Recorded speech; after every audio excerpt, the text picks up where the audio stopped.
Antes que nada, muchísimas gracias, Paula, por estar aquí para hablarnos de tu novela. Mm, Tengo una pregunta inicial que es una de las preguntas que se hace la protagonista, y es, si este libro fuese una película, ¿qué película sería y por qué para ti? Uf, eh, bueno, para empezar, muchísimas gracias por invitarme a estar aquí contigo. Pues una pregunta difícil, no me la han hecho todavía.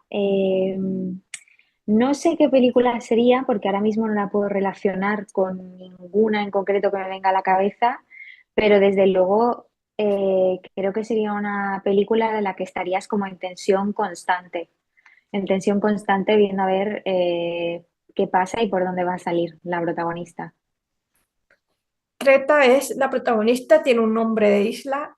No sé si será algo que hayas hecho o me lo estoy imaginando yo, pero Creta como es una isla, pero ella, la mayor parte de las cosas que la pasan o las reflexiones que ella tiene es con la lluvia, con el agua. Sí, sí, tiene relación porque al final el agua tiene, para mí, tiene un simbolismo muy fuerte en la novela, porque bueno, al final yo soy de Málaga, he crecido al lado del mar, en el piso de mis padres hay una terraza en la que se ve el mar que sigue siendo como mis sitios favoritos del mundo y me siento muy conectada. Y yo aparte he vivido en diferentes lugares y siempre he buscado que estuvieran cerca del agua, que hubiera cerca un río, un canal, un lago. Entonces, para mí es muy importante porque aparte el agua tiene como la conexión esta de la vida, la transformación, el movimiento, ¿no? El seguir un poco hacia adelante. Y cuando decidí el título, o sea, el nombre de la protagonista, quería que tuviera relación con el título y con el agua al final. Y entonces me pareció la mejor forma ponerle un nombre de isla.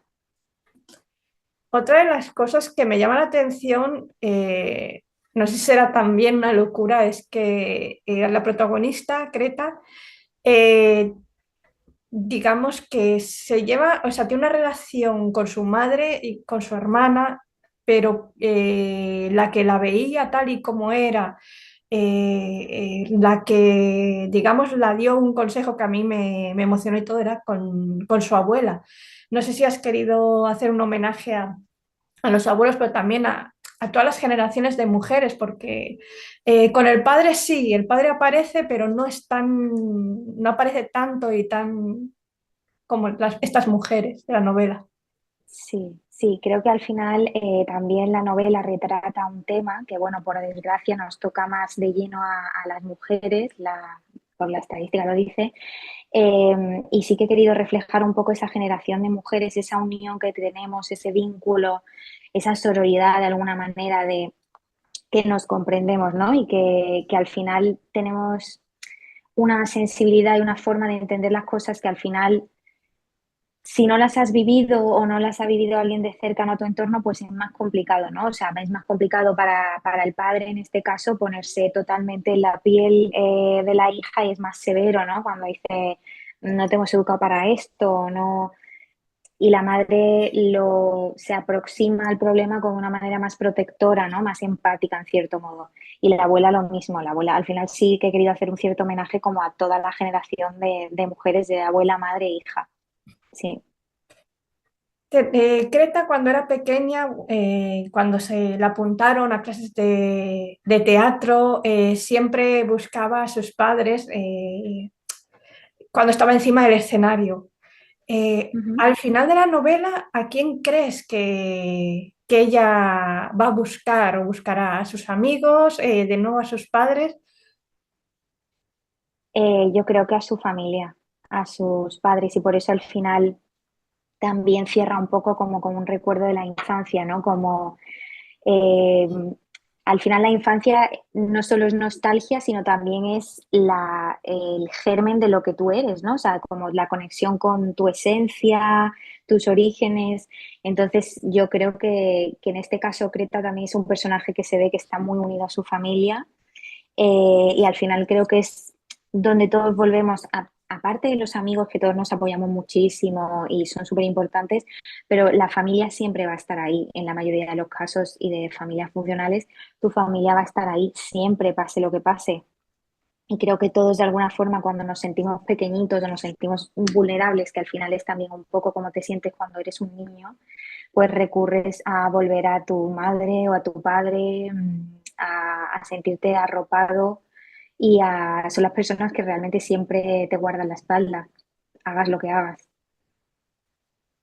El protagonista de Creta siempre, o en parte de la novela, la vemos que está con el móvil hablando por videollamada, o en Tinder, o en Instagram, viendo esa foto que no quiere ver, pero al mismo tiempo es un personaje que cuando está en el transporte público, cuando está, digamos, en la vida real, deja la pantalla a un lado y se centra en las descripciones o incluso cómo se siente ella. ¿Por qué la has querido retratar, digamos que de cuando está cuidando al niño, bueno, al bebé, y en otros momentos está con el móvil, pero cuando sale fuera está sin el móvil, está mirando a la vida? Porque supongo que es mi forma también de vivir la vida y creo que es la forma en la que entiendo que se debería vivir la vida. Es decir, absolutamente sí, la tecnología está aquí para ayudar. Yo soy la primera que uso muchísimo el móvil, pero creo que también nos hace falta para poder realmente mirar lo que pasa a nuestro alrededor, entendernos, conectar del todo con nosotros mismos.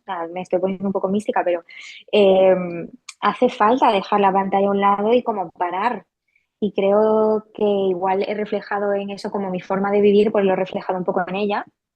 Pero creo que además Creta es un personaje muy emocional, muy sensible y cuando sientes las cosas así, necesitas parar y conectar y sentir las cosas, no solo estar con el móvil y luego, bueno, cuando cuidando, cuando estás a cuidar de un bebé, obviamente es que no puedes mirar ni a un lado un segundo porque no puedes. Pero creo que sí, que por eso lo he hecho. Se ha reflejado un poco mi forma también de entender la forma en la que se debería vivir, en la que ahora hay un problema muy, muy grande, ¿no? Pues que vas en transporte público ves a todo el mundo con el móvil o incluso a veces salgo a cenar y veo a gente en la mesa de al lado, cada uno con su móvil, pasando del otro. Y a mí es algo que me molesta. O sea, yo cuando estoy con mis amigas o lo que sea y están con el móvil, me siento un poco como, si estoy aquí, o sea, ¿quién ahora mismo puede haber más importante que tú y yo aquí hablando que no una persona que no está aquí contigo? Además, te metes en un bucle muy peligroso, porque si no hablas cuando estás con la persona delante no hablas con esa persona, estás hablando con otra que no está y probablemente cuando estés con esa persona con la que estás hablando con otra que no está. Entonces es como ir persiguiendo algo que no está nunca, que me parece súper, no sé, súper malo para nosotros, vamos, para todo. Hay una cosa que sí que ha gustado mucho, que tengo aquí apuntado, es, eh, no sé cómo explicarlo, pero, por ejemplo, es sobre cuando hablas de la muerte. Y una frase que podéis entrar a despediros, no sé si despedirme de alguien que no está. Eh, ¿Cómo cómo has escrito? Es que es muy bonito el tema de la muerte de la abuela, tampoco quiero desvelar mucho. Y es algo que en las novelas se frivoliza o es algo que en las novelas, digamos que la muerte se trata con pinzas y tú lo has tratado de una manera que es una muerte como si, una muerte vital, una muerte como si la abuela celebrase incluso la vida no estando. ¿Cómo querías tratar eso? ¿Cómo se te vino a la mente? Pues quería tratarlo desde el punto de vista de la pérdida, que cuando se va una persona o perdemos a una persona, no perdemos solo la persona físicamente, que obviamente ya no la vamos a ver, no la vamos a tocar, no la vamos a oler, sino perdemos todo lo que esa persona nos traía a la vida y realmente creo yo que es cuando más nos damos cuenta del espacio que ocupa la gente en nuestra vida y no solo el espacio de eso, su cuerpo físico, sino de las conversaciones que ya no puedes tener, o por eso lo de despedirse de alguien que no está. O sea, ¿qué sentido tiene despedirte cuando ya no está? Lo bonito sería poder despedirnos cuando la persona sigue estando, ¿no? Y poder compartir con ella unos últimos momentos, una última conversación o un último paseo. Pero cuando ya no está, es como que no tiene sentido decirle adiós a algo que ya no es. Tiene más sentido hacerlo cuando sigue estando y sigue ocupando un espacio en nuestra vida. Y lo quería reflejar así. ¿Quién crees de los hombres o chicos de la vida de Creta, quién es el que más va a echar de menos? ¿O cuál es el que realmente más echa de menos?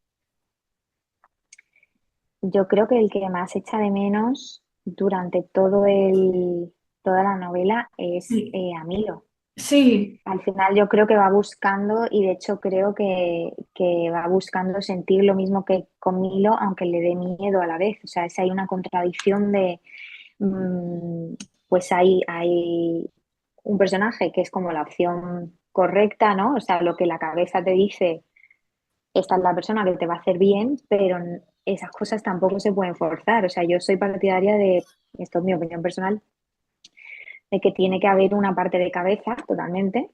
Tienes que, por mucho que haya una química brutal con una persona, tienes que pararte a pensar si esa persona va en la misma dirección que tú, si buscáis lo mismo, si te va a hacer bien o no. Pero eso yo creo que ya viene cuando te has trabajado muchísimo y cuando te conoces. Pero también, especialmente cuando se es más joven, creo que nos dejamos llevar un poco por las pasiones, los impulsos y también, bueno, que en la novela se habla mucho de las obsesiones y un poco la adicción, ¿no? Y ahí en las relaciones de abuso, de maltrato psicológico, lo que pasa mucho es que se activa el sistema de recompensa. Si de repente, eh, cuando estoy bien, estoy muy bien, y de repente hay una pelea y estamos muy mal, pero todo el rato buscas que lo que te ha hecho daño te haga sentir bien otra vez, porque has sentido ese muy bien. Entonces es como un poco adictivo. Y en ese sentido, Creta creo que se pasa toda la novela echando de menos a Milo, aunque sabe que no le hace bien. hay una palabra que es muy bonita que se repite a lo largo de varias páginas, que es la palabra nido. Esa Mira. palabra que significa tantas cosas. ¿Por qué elegiste esta palabra? ¿Por qué la palabra nido cuando Creta, digamos, lo necesita, viene a la mente, la viene a la mente y aparece la palabra nido? Yo creo que la palabra nido también refleja un poco ese arrope, ese sentirte abrazado, ese sentirte como en casa, sentirte en hogar. Y entonces en una novela en la que Creta se va sintiendo tan vulnerable, tan pequeñita, mm, es un poco, esa palabra representa o refleja su anhelo de amor, su anhelo de sentirse en casa, sentirse arropada, sentirse segura. Y creo que es lo que se refleja con el uso de la palabra nido. Eh, Empieza la novela, como decíamos antes, en el agua, termina, Ujú. digamos, en el agua como si fuese un círculo, algo cíclico. Sí.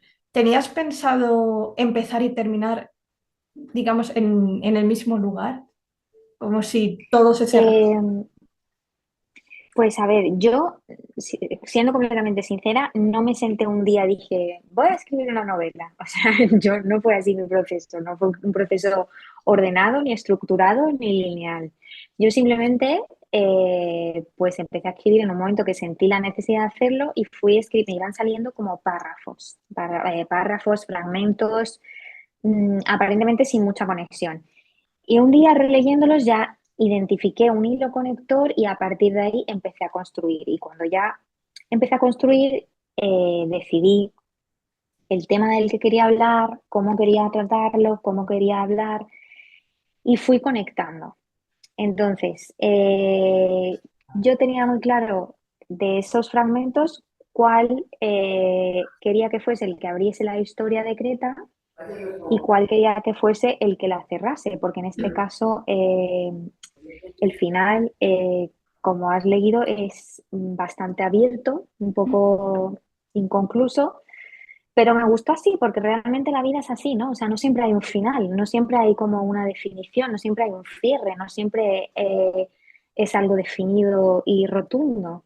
Entonces, me gustó también dejar espacio a los lectores para que, bueno, sacasen sus propias conclusiones e imaginasen qué pasaba con Creta.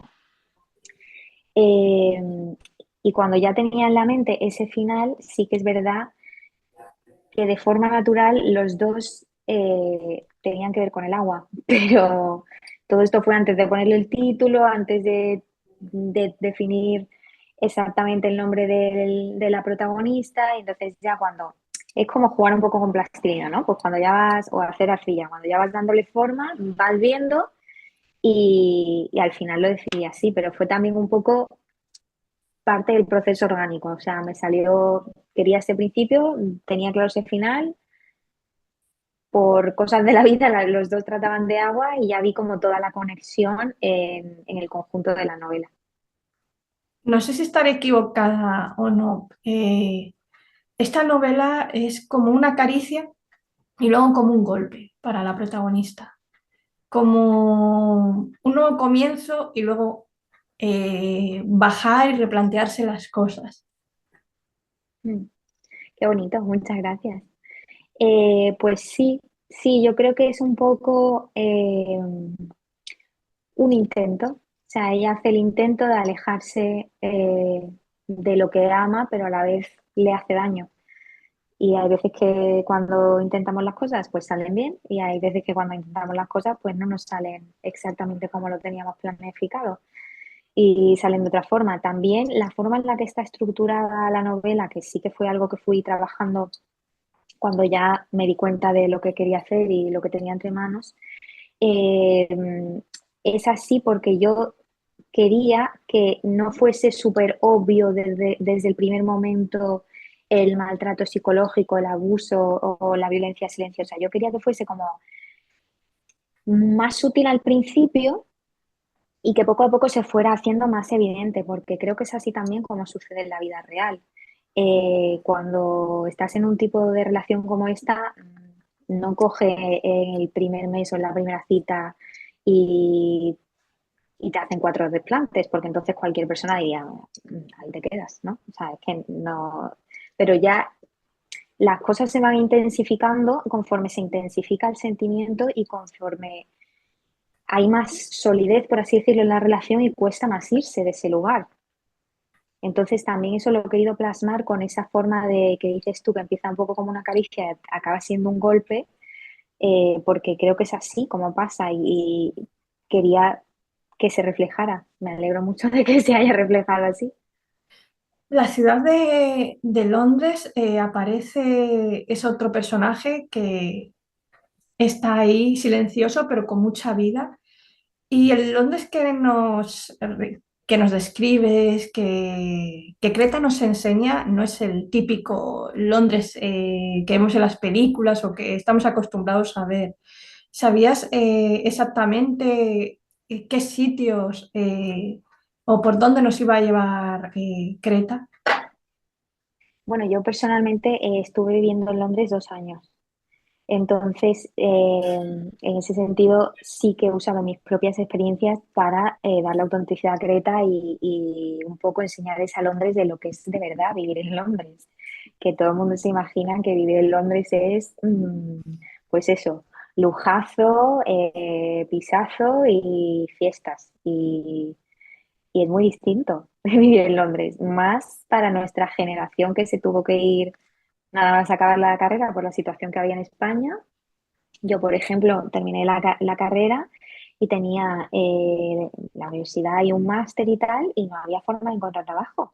Entonces era o seguir buscando trabajo y quedarme viviendo en casa de mis padres, o prepararme una oposición que personalmente no me interesaba, porque nunca he entendido eso de prepararte una oposición si no entiendo la parte de la seguridad y tal, pero yo sin motivación no funciono. Entonces, yo sentarme cada día a estudiar para algo que no quiero hacer, pues no lo veía. O hacer las maletas e irme. Y entonces Creo que para muchos de nosotros Londres ha sido como la promesa de un futuro mejor, que no me quejo, yo estaba frita por irme y ver mundo y fue una experiencia maravillosa, pero que no es como te lo cuenta habitualmente en las películas, ¿no? Igual que la gente que dice, oh, Nueva York, y se imagina sexo en Nueva York, ¿no? Y vestidazos y me compro boba en vez de comer, pero en el fondo Nueva York es mucho más distinto que eso y vivir allí es vivir en una gran ciudad con sus cosas buenas y sus cosas malas. Entonces ahí sí que he reflejado muchas cosas de mi propia experiencia en Londres, de la vida real, de eso, de la gente, el metro, la gente corriendo,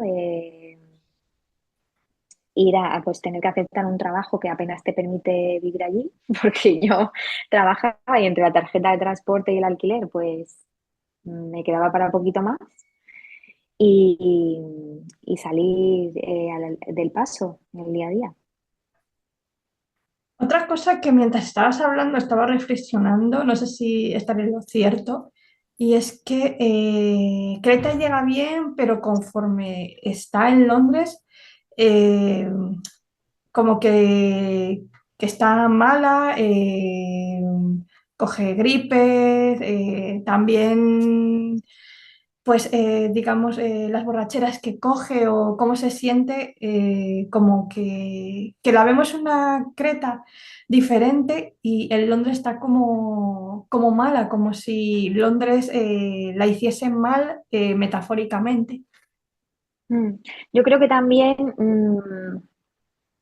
quería reflejar un poco el sentimiento ese de estar lejos de casa bueno, no lejos de casa, pues independizada o tal, y ese momento en el que te empiezas a poner mala y echas de menos que venga tu madre con tu pucherito, tu sopita, eh, o ese momento en el que un problema como perder las llaves de la casa te hace un mundo porque empiezas a tener que resolver las cosas tú sola y a gestionar las cosas tú sola y no es lo mismo al final gestionarlas pues en tu ciudad donde hablan tu idioma y tal que en un lugar. Entonces creo también con eso quería como acrecentar la extrañeza de estar fuera de tu entorno y que creo que también es normal y nos pasa a todos cuando o al menos a mí, cada vez que me he mudado a algún sitio nuevo, se me ha descolocado todo un poco. O sea, empiezo como que me da una gripe o después tal, hasta que mi cuerpo se adapta al nuevo entorno, también hay un periodo de turbulencias. Y quería reflejar un poco eso. El personaje dice algo que me llamó la atención, que es, desde la infancia he tendido a esperar lo peor. Eh, Ujú. ¿Crees que nosotros ahora, tal y como está la sociedad, el sentimiento que tiene Creta desde pequeños ya, antes vivíamos la vida como diferente y ahora desde lo del COVID vamos, nos esperamos lo peor? Pues no sé si desde lo del COVID, pero desde luego sí que creo que con el estilo de vida que llevamos en general, Eh, cada vez más hay más casos de gente con ansiedad y problemas mentales, al final de salud mental, que creo que de una forma u otra la ansiedad es eso, ¿no? Como ponerte en el peor escenario y ya prepararte y preocuparte por algo que ni siquiera ha pasado todavía. Pero vivimos como en ese estado de alerta, en ese estado como constante de, uff, a ver qué va a pasar y tendemos a pensar en que puede pasar lo peor. O sea, yo, por lo menos en mi entorno, tengo más gente que. Hay poca gente que me diga, uff, ¿te imaginas que esto sale súper bien y. ¿No? O sea, en general tendemos a decir, uff, ya verás cómo salga mal. Pero es como que lo toleramos. O sea, no sé, a veces a lo mejor tendríamos que hacer un cambio, ¿no? Y pensar, imaginarnos todos los escenarios de que las cosas salen súper bien y te imaginas que me toca la lotería o te imaginas que pero creo que en general tendemos, y puede ser que nos eduquen así, o puede ser como algo de como sociedad que hacemos mal. Pero siempre si hay que pensar como en algo que pueda salir bien o mal, es como que preferimos que va a salir mal, aunque sea solo para estar preparados, ¿no? Y creo que eso es un poco un reflejo del estilo de vida que llevamos. Ahora, que el COVID lo haya acrecentado y que haya todavía más gente así, pues seguro que sí, porque al final ha sido una cosa sin precedentes. A mí no me había pasado nunca que me dijeran no puedes salir de tu casa. O sea, creo que ha sido como rarísimo para todos. Entonces no me extrañaría que tuviera consecuencias. Hay una frase que se me ha quedado que la noté, que dice, todo es autoficción, también la memoria. Mm. Eh, y entonces me hizo dudar eh, con la protagonista concreta diciendo, ¿está recordando? ¿Es su autoficción? Eh, Yo creo que al final todos autoficcionamos un poco nuestros recuerdos porque cada uno vive las cosas de una manera tan distinta. Entonces tú primero las vives y las vives de tu manera. Y luego pasa que pasa el tiempo y las recuerdas con un tinte o con otro, ¿no? También dependiendo de en qué situación estés en ese momento. Yo creo que también eso pasa mucho en las rupturas, ¿no? Que de repente ves gente que parece que prácticamente idealiza a su pareja y la relación era perfecta y tú te quedas mirándolos en plan, ¿pero qué dices? Sí, teníais un montón de problemas, no parabas de quejarte, y de repente todo como que le han dado otro enfoque, ahora todo era perfecto, todo, y eso es al final es una autoficción que tú te estás contando porque estás ficcionando algo que ha pasado de verdad, porque no te estás inventando el hecho principal, pero estás ficcionando un poco todo. Y luego hay personas que al revés, de repente todo era horrible y todo iba fatal y dices, ¿hasta qué punto es verdad que iba todo fatal y no lo decías o es que estabas, que ahora lo estás exagerando para mal por cualquier cosa? Entonces, en ese sentido, creo que es que cada persona tiene su versión de los hechos que suceden, eh, y luego pasa el tiempo y lo recuerdas de una forma o de otra, depende del tiempo que pase, de lo que hayas vivido en ese tiempo, y eso es un poco lo que quería expresar también. Hay momentos que, pues creo que Creta recuerda y vive la relación de una forma que no es lo que hay, la está idealizando a esa persona, está idealizando el sentimiento, está idealizando, pues no sé, al final, yo qué sé, lo especial que es una relación de verdad, de amor sano y correspondido, estás idealizando una cosa que realmente es dañina. de hecho, hay a veces cuando habla y está con sus amigos o está en una videollamada y ella dice algo, hay algunos que se quedan con cara de ¿qué está diciendo? Sí, ¿Qué está contando? sí, porque yo creo, bueno, en este tipo de situaciones también se tiende mucho como a no querer admitir lo que está pasando, a justificar al otro, a mirar para otro lado. Y yo creo que por eso también en la novela he intentado no solo ofrecer el punto de vista de Creta, sino del entorno, porque muchas veces no se da suficiente importancia en cómo afecta también este tipo de relaciones al entorno. Entonces, he intentado ofrecer también otros puntos de vista porque aunque ella se empeñe en mirar al otro lado, la realidad está ahí. Pero claro, también es una forma de autoficcionar, ¿no? Contarte que lo que está pasando pues no es tan grave, o bueno, que está estresado con el trabajo, o es que yo lo he hecho mal. Porque creemos también que si te responsabilizas tú y te echas tú la culpa, de alguna forma tienes el control. Porque la próxima vez no lo haré así y haré otra cosa. Entonces, sí, tiene mucho que ver todo con la autoficción y el autoengaño también, ¿no? ¿Y tenías claro desde un primer momento que sería primera voz, que tanto Creta como por ahí su hermana aparece y nos cuenta pinceladas? ¿Tenías claro que era la primera persona la que querías escribir este libro? Sí, yo lo quería escribir en primera persona porque, bueno, a pesar de que es una novela, tiene mucho trabajo creativo y hay ficción. eh, Como te he dicho, yo he usado mis propias experiencias para darle credibilidad al personaje y darle profundidad.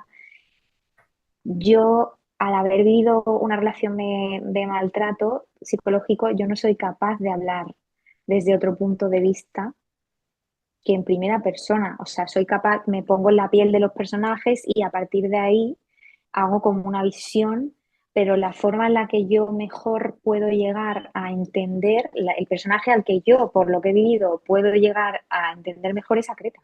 Mm, sí, Entonces sí que tenía claro que lo quería hacer en esa primera persona, porque además creo que si no se vive en primera persona, si no se lee en primera persona, si no se explica en primera persona, no se llega a entender, porque siempre parece muy fácil, pues sal de ahí, pues déjalo, pues ¿por qué sigues ahí? Eh, y entonces quería también que se viera desde dentro, que no es tan fácil, que hay una contradicción de sentimientos brutal y que está, cuando estás en el ojo del huracán, ciertas realidades no son tan fáciles de identificar. pues muchísimas gracias, Paula, por tu tiempo. Muchísimas gracias a ti.